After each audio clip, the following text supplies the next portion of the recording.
Muito bem, Marilene, seja bem-vinda ao nosso programa, Muito viu? obrigada. Esse livro aqui é Emoções, Situações e Soluções, é lançamento? Sim, não é lançamento, já tem mais ou menos um ano, mas é um livro que vem ajudando muitas pessoas a resolverem muitos problemas consigo mesmas e também com embasamento científico. Agora, quando eu vou começar com essa pergunta que eu já fiz aqui na introdução do nosso quadro de comportamento. Quando que uma pessoa fala, eu preciso procurar um psiquiatra ou um psicólogo? Não é tão simples assim as pessoas chegarem à conclusão e admitirem, reconhecerem que precisa procurar ajuda especializada de um profissional da área da saúde mental.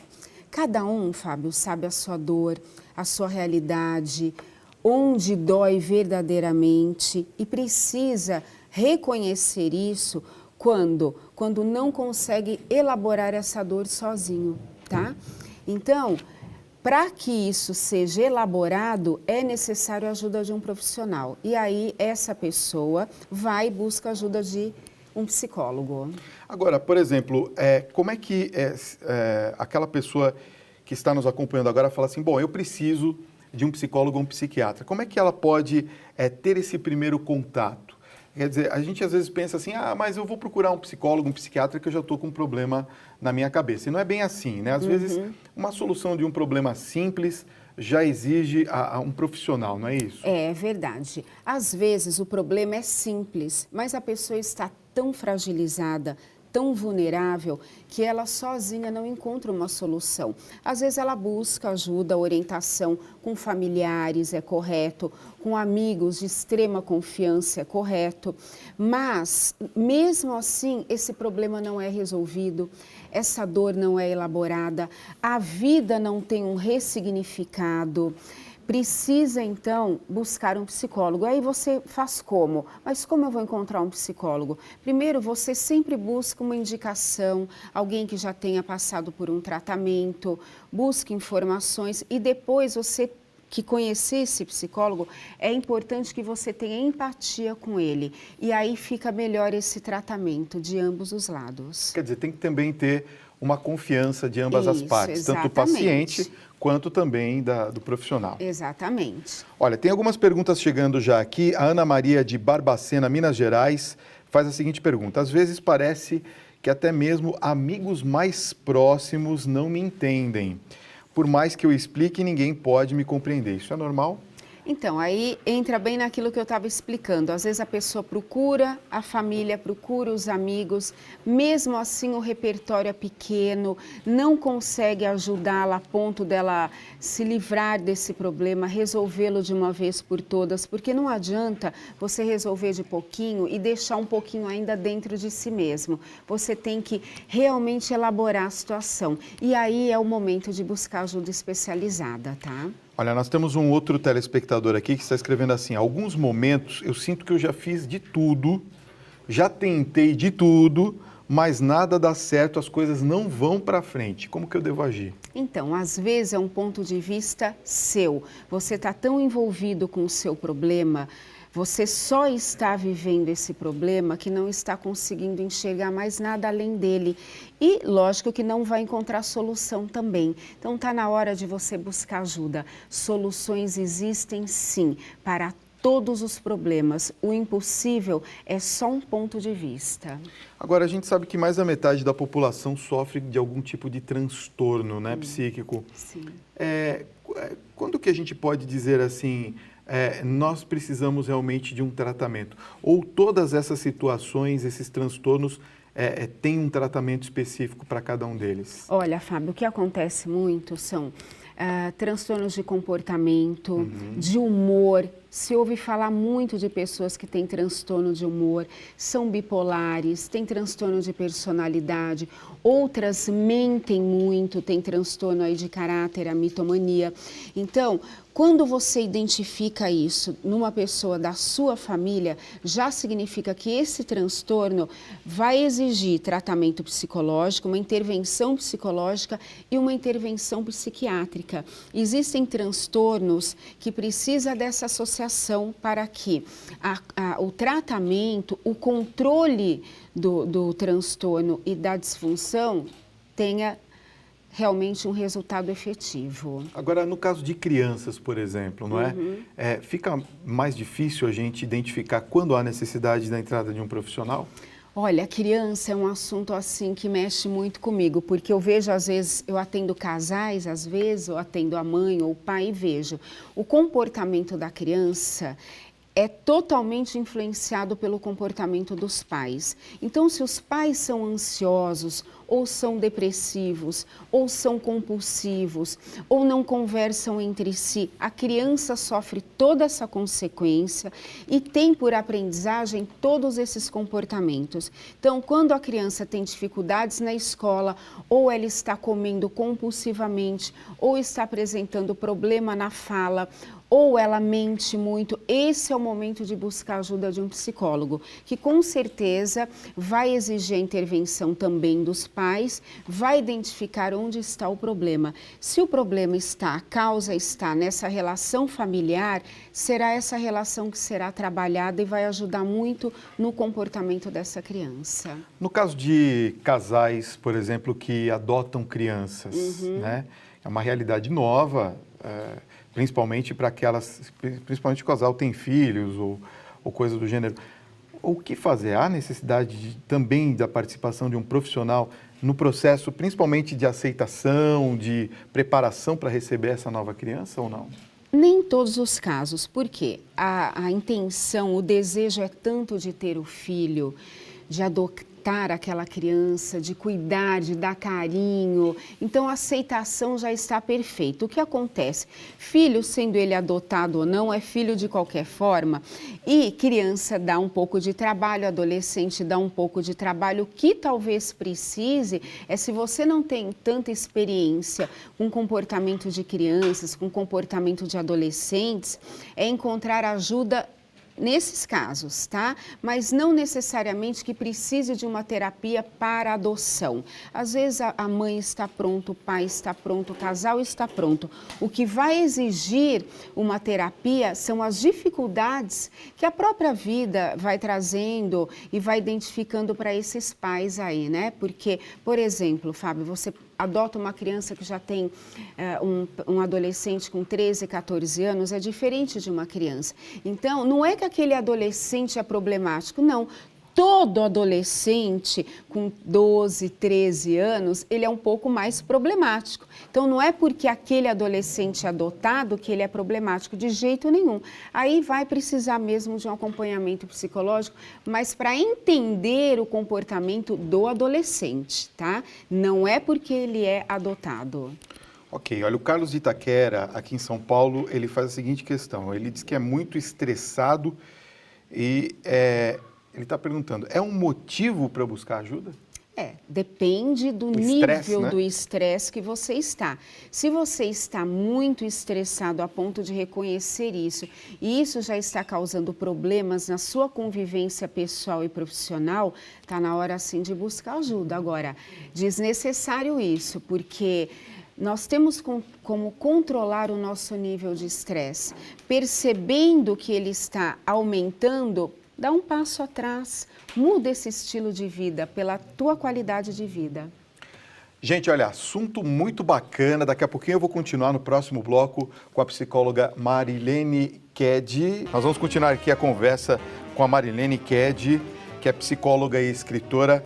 Aliás, a Marilene estava falando que já me deu entrevista lá na Rádio 9 de Julho, né? Sim, uma voz bom. irreconhecível, viu, a sua? Maravilhosa. Muito obrigado, viu? Aliás, para quem não sabe, eu também estou ao vivo, de segunda a sexta-feira, às 3h, no Melhor da Tarde, na Rádio 9 de Julho, aqui de São Paulo. Você acessa aí radio9dejulho.com.br e você me ouve aí em todo o Brasil.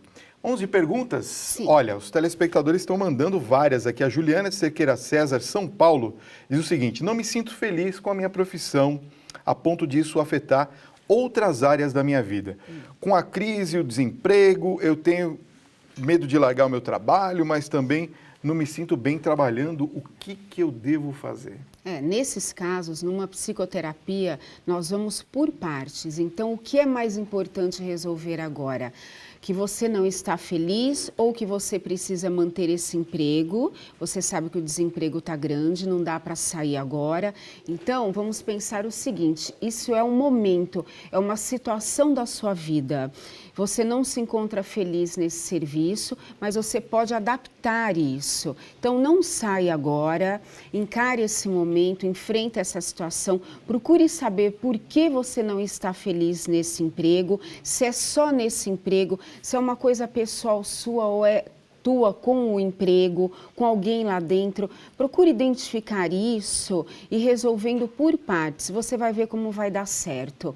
E aos poucos a felicidade, a alegria vai voltando, a satisfação do trabalho vai voltando. O importante é identificar onde está a causa da sua insatisfação com o seu serviço. Mas não saia agora. Olha, a Maria de Curitiba faz a seguinte questão. Boa noite, tenho uma neta de 7 anos e estou preocupada porque a minha filha grita muito com ela. E agora a minha neta está muito agitada e grita com a mãe no mesmo tom. O que eu posso fazer? Preciso procurar ajuda? Olha, você precisa, o que você já deve estar fazendo com certeza é orientar sua filha. Não grite com crianças, não bata em crianças. Crianças precisam ser educadas, diálogo com criança. A criança, ela aprende fácil com os pais. Então, se tem grito dentro de casa, ela vai gritar também. Só que ela não vai gritar só dentro de casa, ela vai gritar em vários outros lugares também. Isso não é correto. 7 anos é uma idade tão bonita da criança, dialogue, converse. Agora, se isso não resolver, busque sim a sua neta, leve para um atendimento psicológico, ela vai precisar, se a mãe continuar gritando. Não grite, não bata, ame as crianças. Olha, a Joana Batista de Itajaí, Santa Catarina, ela pergunta o seguinte: eu nunca tive nenhum problema psicológico, mas sempre tive curiosidade em fazer terapias para adquirir autoconhecimento. Isso é possível? Muito. A psicologia, ela é maravilhosa nesse sentido. A psicoterapia vai te ajudar muito. Você já tem todas essas reservas dentro de você, querendo se autoconhecer, vá em busca da terapia, você vai ver que magnífico que é o que você vai encontrar de potenciais seus que você ainda não havia descoberto na psicoterapia. Você mesmo tem esses recursos, nós só ajudamos a descobrir. Vá, é muito bom. Olha, tem um telespectador ou uma telespectadora que não quer se identificar. Diz assim: boa noite, gostaria de saber o que fazer para acabar com a minha ansiedade. Eu tomo um medicamento chamado Clopan, é isso, né? É, meio miligrama, sofro muito com isso, eu sou de Fortaleza. Ah, então você está vencendo o remédio, você está aí numa queda de braço, diria, né? Um puxa daqui, outro puxa dali, nada disso. Se você sabe que é ansioso, com certeza isso já deve vir de família, porque é genética, essa carga genética da ansiedade, ela vai mesmo por várias pessoas da família. Então, entenda o seguinte: você tem condição de controlar a sua ansiedade. Respira profundamente, procura perceber, entender quais os momentos que essa ansiedade vem à tona e controle isso, para que isso não evolua para uma síndrome do pânico, para uma depressão, para que você não precise ficar aumentando dosagens de remédio. Não há necessidade disso quando você sabe que sofre desse problema e tem condição de resolvê-lo, tem, pelo menos de controlá-lo. Olha, tem aqui mais uma participação também de uma telespectadora. Ela diz assim: como eu devo lidar com um pai de 25 anos que muda de comportamento de uma hora para outra? Ele fica agressivo, fala palavrões com o próprio filho e do nada muda e fica calminho. Preciso procurar ajuda também? Como ela chama? Não tem o nome dela. Ah, não tem? Não triste tem. Isso, né, colega? Muito triste. Você tem uma situação pessoa... até de bipolaridade, isso. Não é, doutora? Isso. Leva a pensar numa bipolaridade, mas pode ser também que ele não esteja bem em algum aspecto da vida dele e isso esteja influenciando no comportamento com os filhos. Isso acontece, mas não deveria acontecer. Conversa com seu pai, essa idade que ele está, 25 anos, é uma idade ótima para começar um tratamento. Leva, se for preciso, leva o seu pai para fazer esse tratamento, porque a tendência é melhorar muito a qualidade qualidade do relacionamento de vocês depois que ele começar a fazer psicoterapia. Faça isso, busque ajuda com a sua avó, com o seu avô, vai, conversa com a família, meu pai está apresentando essas alterações de comportamento, isso não está fazendo bem para nós, busque ajuda que a psicoterapia vai trazer qualidade de vida para o relacionamento de vocês. Olha, tem mais uma participação aqui agora de Juazeiro do Norte. Boa noite, Fábio, sou Tarciano Nobre, quero parabenizar o programa, gostaria de saber da doutora o seguinte... Eu choro com muita facilidade. É um motivo para procurar ajuda? Não, é emotivo. A emoção à flor da pele, então chora mesmo. Se você é assim e isso não te causa mal algum, sem problemas, continua emotivo, isso é até bonito. Tem pessoas que não conseguem, Fábio, não conseguem derrubar uma lágrima, mas nem por isso são menos emotivas. Outros já demonstram a emoção mesmo chorando muito, não tem problema nenhum. Olha, e para a gente terminar, eu queria fazer uma pergunta que acho que todos que estão aqui conosco já tentaram fazer essa pergunta para um profissional, queria saber uma resposta sua. Quando que eu posso dizer assim, olha, eu estou entrando num estado depressivo e preciso de verdade de uma ajuda psiquiátrica ou psicológica? Isso vai de caso em caso, tá? Às vezes a pessoa se torna agressiva e tem aí por trás uma depressão. E às vezes a pessoa não quer mais ter uma relação com o mundo externo. Também é um tipo de depressão. Então, é a pessoa que sente, eu não estou bem, a minha tristeza está muito maior do que eu posso controlar, já é uma depressão, eu preciso buscar ajuda. Mas geralmente, Fábio, quem está nessa situação de depressão no nível muito alto, sozinho não consegue. Então, quem está perto, ao redor, observa isso e leva para uma terapia. Tanto os agressivos quanto aqueles que se isolam completamente têm aí por trás uma depressão. Doutora, muitíssimo obrigado pela sua presença, Fábio. viu? E fica aqui com a gente que nós vamos terminar com música, pode ser? Obrigada, Obrigado, viu? Volte Até outras mais. vezes.